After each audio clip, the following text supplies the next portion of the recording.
to another edition of the Geek Gurus. I am Bobby, the Geek Extraordinaire. Guru, probably not. But anyway, the name that kind of worked out for me, so that's kind of what I did. But I am here once again in my Batcave, chilling here with my main man, Batman, as you can see. And pretty much my idea this week is I kind of wanted to go over something that's been hitting pretty hard lately, and that's a lot of remakes and a lot of like television reunions and such. Mine would be my all-time favorite TV show growing up, my teenage years, high school. I probably shouldn't have watched as much as I did, but it was Saved by the Bell. I was huge into Saved by the Bell. I used to record every fucking episode. I used to take the commercials out, so I would watch it live, take the commercials out. I had like 7 or 8 VHS tapes where I would actually document with a notebook paper, with a notebook, what episode was on what, in number order. I had every episode taped, including the college years, like everything. Like, I loved that show, even the movies they did, where they went to Hawaii and then Zach and Kelly got married in Vegas and all that stuff. It was just, I loved it. I loved the show. So my main thing is that, like, I know that there's some people doing stuff on television, and it's probably going to be very difficult for them to do a Saved by the Bell reunion. So my answer is this. This is what I would like to see. Fuck Screech. That little bastard, after what he did with that Saved by the Bell on Lifetime movie and the book he did, he don't deserve to be in any reunion. He can kiss ass, blow it off. But what I think they should do is, I don't necessarily need Zach, Kelly, Slater, and them on the screen. I need Mario Lopez and Elizabeth Berkley and Tiffany Amber Thiessen and Lark Voorhees and, Mark Paul Gosselaar. Maybe even throw in Dennis Haskins if you had to, maybe. But here's my idea. This is what I would love to see. And TBS, TNT, Turner, this is all you. Take it and run. Franklin and Bash, I love the show. Mark Paul Gosselaar plays a lawyer on there. This is what you do. You have Tiffany Amber Thiessen come to Franklin and Bash. Maybe she knows Mark Paul Gosselaar's character Bash in the episode, and what they do is, maybe they dated when they were in high school, or whatever. You can play off of that. What you do is you have something where Lark Voorhees plays the lawyer. Mario Lopez and Elizabeth Berkley are married, and maybe they're suing Tiffany Amber Thiessen's character. You could even have Dennis Haskins as the judge. That, to me, is the ideal way to do a Saved by the Bell reunion, and do it classy and do it funny. And you don't necessarily, like I say, you don't have to have Kelly and Zach and all that sort of thing. You just need to have the people playing the characters. This way, it's the Saved by the Bell fans get what they want. The Franklin and Bash fans still get to see Mark Paul and Franklin and Bash and all that stuff, and you don't have to worry about him leaving or whatever, or missing, whatever it is. To me, this is the answer. Please make it happen. I will do anything, whatever you want. I'll give you Batman. I'll give you Batman if you make it happen. Mark Paul, please talk to the producers. Please talk to the script writers. Make it happen, bro. Please. So what else is happening right now is Smash Brothers 3DS. Holy cow, man. This game is very good. Very, very good. I think what's amazing with this game is that people thought that it was going to be a not as good version of Smash. They felt like it was going to be lacking, that it was going to be, subpar to what we're used to with Smash, between Melee and Brawl. And even though Brawl wasn't as good as Melee and such, but still, you had that high tier of expectations coming from, the Smash community and from fans of Smash for a long time. I think that now you're in a situation where, this 3DS version is amazing. Sakurai knocked it out of the park. Him and his team came together and they killed it. Killed it. Makes me only wonder what is left for the Wii U version, but I'm not even worried about that. I know that it's going to be great to see it in high definition. I know the levels are going to be different. I know people are thinking, like, are they going to bring out more characters? I don't care. Give me the same characters. Do what you have to do. I am really, truly amped up about this. And I think that it's going to just take it to a whole new level. I mean, yesterday I ran out to Best Buy, to GameStop, looked around. The actual physical copies were sold out of both stores. Talked to a lot of my friends on the internet. They're all saying the same thing. There's no reason in the world why this game couldn't have sold 1 million copies in the United States. It definitely did well and above that in Japan.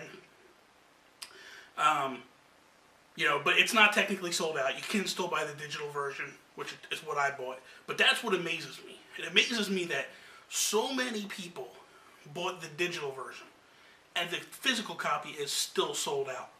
And to me, that speaks volumes to the ability of Smash, of what it can do for Nintendo. I just think and see great things with where Nintendo is poised to go.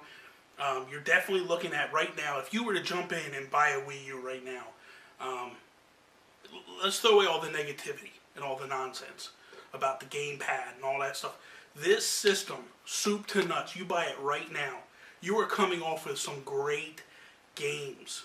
You're walking in day one with a handful of games that you could buy that, don't get me wrong, I love the PS4. Xbox One looks phenomenal, not taking anything from them. But as far as content, they have nothing at the moment. And that's just the launch cycle. That happens. It is what it is. In a year from now, you'll be looking at Xbox One and PS4 in the same fashion as, hey man, we got plenty of games to play here and we're rolling with it. But at this moment, there isn't a whole lot on those systems. And with the Wii U, I mean, you're looking at Mario 3D World, you're looking at Mario Kart, you're looking at Wind Waker HD, you're looking at Hyrule Warriors, you're looking at Tropical Freeze. Like, that's just Nintendo games that are really good. And not even to mention what's coming up between Captain Toad and Splatoon and Zelda Wii U.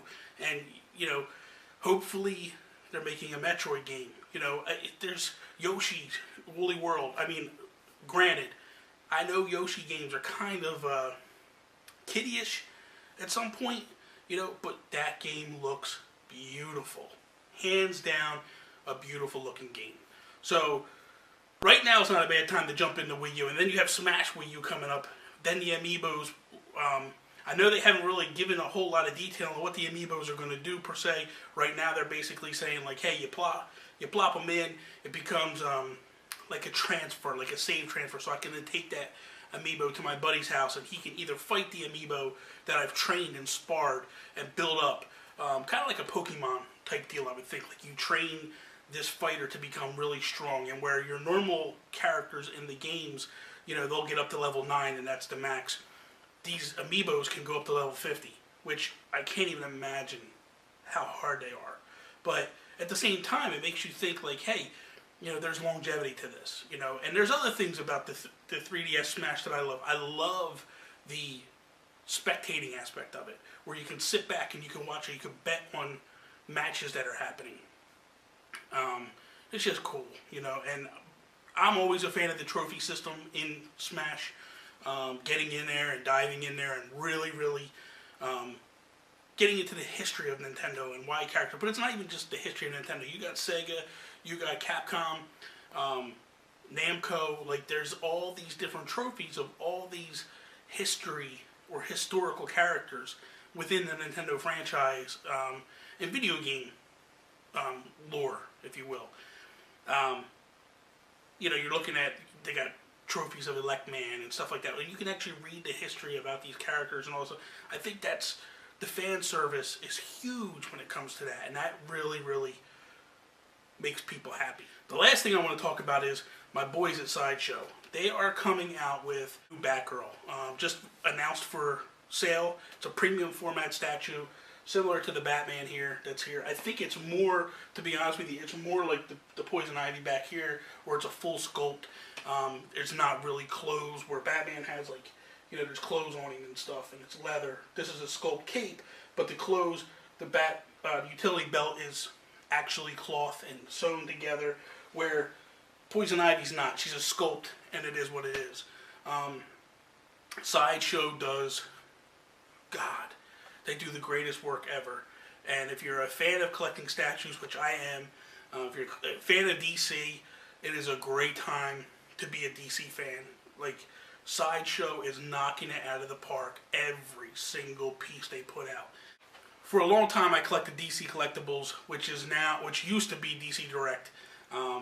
They did great pieces, and I was really happy with them. And then all of a sudden, Sideshow stepped in, and they just took it from here to here. They really, top to bottom, soup to nuts, attention to detail is above and beyond all. And they really care about the characters. They really care about the quality of the pieces. And you can't look at a Sideshow piece and go, that's horrible, that's ugly. Like, I haven't seen one yet. The bases, I mean, the base is these huge, bulky pieces. I mean, you can't see it, it's off camera, but I got Superman.